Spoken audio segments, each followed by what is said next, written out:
Good morning, I'm Tamara Shoemaker. Occasionally, over the years, I've fasted. And that sounds a little weird when you say it by itself because it's usually partnered with its twin, right? Prayed, fasted, and prayed. But in the inevitable busy hamster wheel into which life often morphs, one of those twins sometimes got dropped and the other twin changed appearances and identity.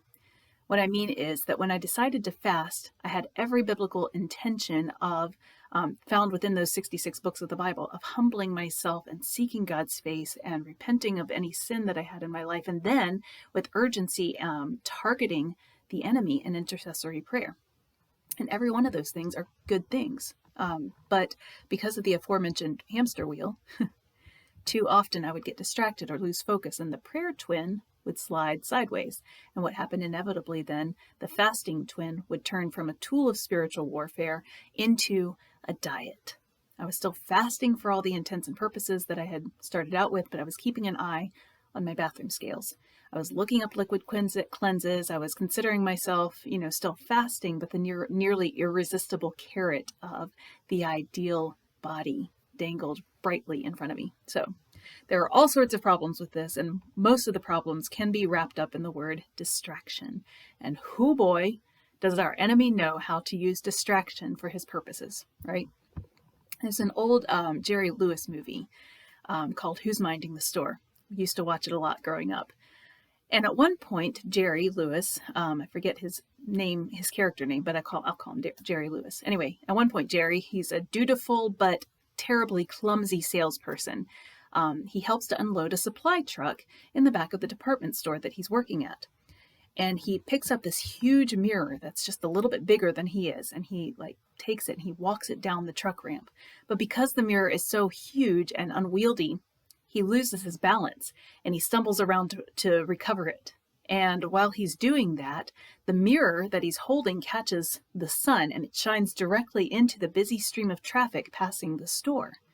So then there you hear screeching brakes and angry shouts and the sound of metallic crashing as cars wreck all over the place because nobody can see their intended target. They're blinded by distraction. And that's how I see Satan and his demons on their battle lines, right? His main strategy isn't to blast us out of the water.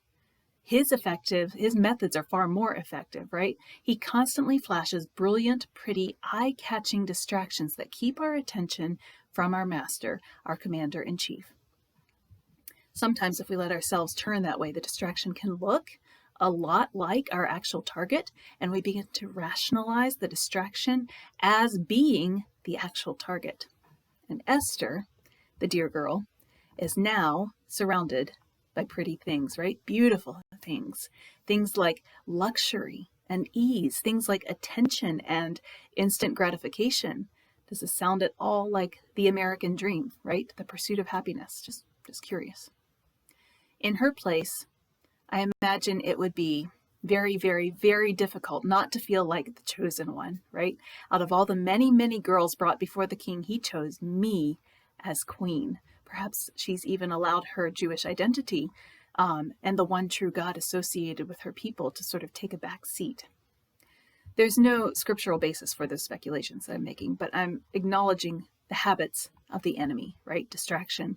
And I'm acknowledging the willful bent of the human heart. All we like sheep have gone astray. Each of us have turned to his own way. That's Isaiah 53. So it could have been that way. Esther hears from her maids about Mordecai. I left him yesterday in the pit of despair. You can hear that from Princess Bride. Left him in the pit of despair at the beginning of Esther chapter 4. When Mordecai learned of all that had been done, he tore his clothes, he put on sackcloth and ashes, and he went out into the city, wailing loudly and bitterly. Esther 4, chapter 4, verse 1. He doesn't come into the king's gate where he has been sitting in some kind of administrative political position, because that's not allowed as long as he's wearing sackcloth and ashes. So he sits in the big square outside of the king's gate.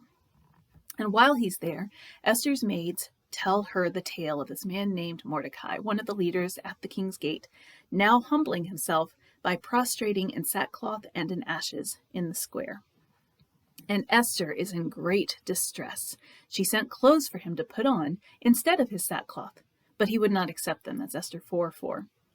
And that makes me laugh a little bit, because did she think he had, I don't know, like lost his actual clothes, like that he had to yank out the first sackcloth that his hand met in the dresser to replace his lost clothing? Putting on sackcloth and ashes, sprinkling ashes on his head, was a very deliberate and decisive act, right? But perhaps that was a sign of Esther's distraction. Maybe Esther, over the 4 or 5 years that she had lived in this new environment, had grown so accustomed to her luxurious surroundings that she'd forgotten just a tiny bit why she was there. Okay. Then Esther summoned Hathach, one of the king's eunuchs assigned to attend her, and ordered him to find out what was troubling Mordecai and why. Esther 4:6. So Hathach goes and talks to Mordecai, and Mordecai explains the whole situation. In case Esther decides to laugh it off or tell him he's worrying too much, he adds 2 quite convincing pieces of evidence. A, the amount of money that Haman is actually paying into the royal treasury to make this happen, which is a staggering sum of 10,000 talents of silver, which is roughly equivalent to 2/3 of the annual income of the Persian Empire. My source is the historian Herodotus. I looked that up. And B, the copy of the text of the edict for the Jewish annihilation. In other words, there's no doubt that this is actually happening. And Mordecai tells Esther to go talk to the king about it and beg for mercy and plead with him for her people. Esther 4:8. But here's a problem for Esther. According to the historian Herodotus, and also according to Esther chapter 4, verses 10 to 11, she says, all the king's officials and the people of the royal provinces know that for any man or woman who approaches the king in the inner court without being summoned, the king has but one law, that he be put to death. The only exception to this is for the king to extend the gold scepter to him and spare his life, but 30 days have passed since I was called to go to the king. Ouch. Not only a wife scorned, right? Maybe not scorned, just forgotten beneath the constant parade of harem ladies aforementioned throughout this book. King Xerxes is not known for his marital fidelity, right?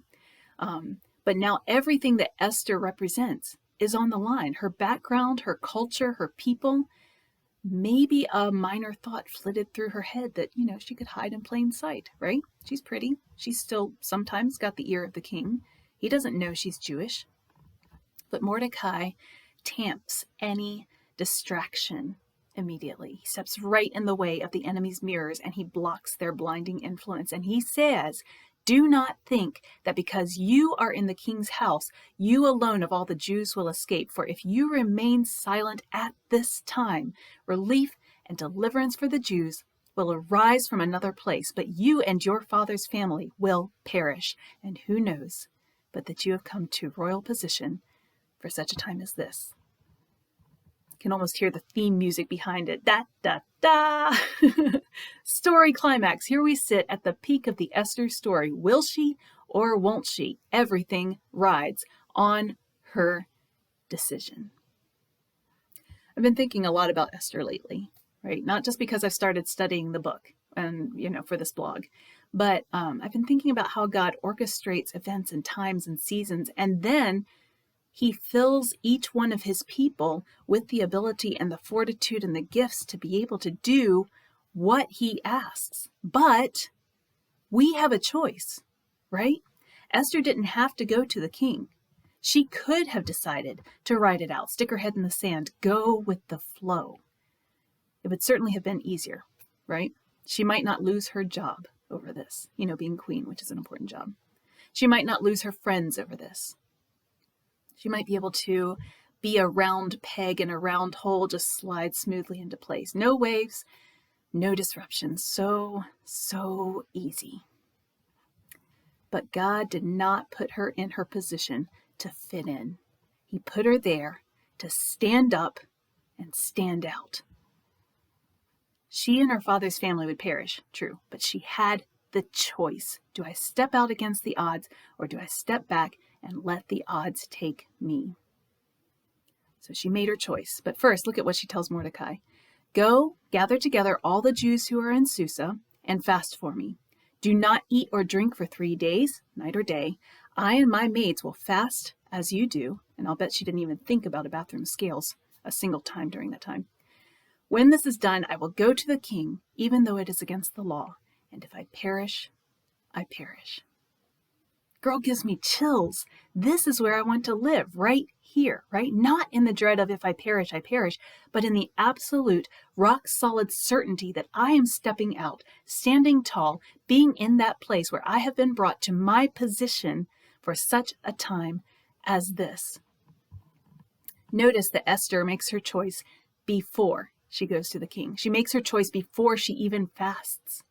She makes her choice when she sends word to Mordecai to fast with all the Jews of Susa for her trial by fire, right? You guys, the time to make decisions is not when the pressure's on, when the heat is hot, because that mirror is going to flash in your eyes and you're going to look that way and you're going to think, well, maybe that's my intended destination. Maybe over there is where I'm supposed to be. Maybe I don't need to step forward. Nope, no. Get your eyes forward, locked on the commander-in-chief, and in that position, no mirror in the world can get in the way. Isaiah 58 throws away the kind of distracted fasting that winds up turning our eyes away from our purpose. Your fasting ends in quarreling and strife and in striking each other with wicked fists. You cannot fast as you do today and expect your voice to be heard on high. Is this the kind of fast I have chosen, only a day for a man to humble himself? Is it only for bowing one's head like a reed and lying on sackcloth and ashes? Is that what you call a fast, a day acceptable to the Lord? A little voice in my head says, no. So the Lord clarifies through his prophet Isaiah, is not this the kind of fasting I have chosen? To loose the chains of injustice and untie the cords of the yoke, to set the oppressed free and break every yoke, Isaiah 58:6. Esther's fast, Mordecai's fast, dove headfirst into the issues laid before them, injustice and oppression.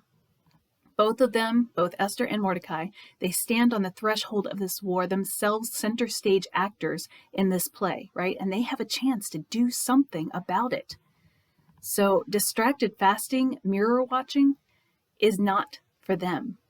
Isaiah 58:8-9 says, Then after that fast, after you finally figured this out, then your light will break forth like the dawn, and your healing will quickly appear.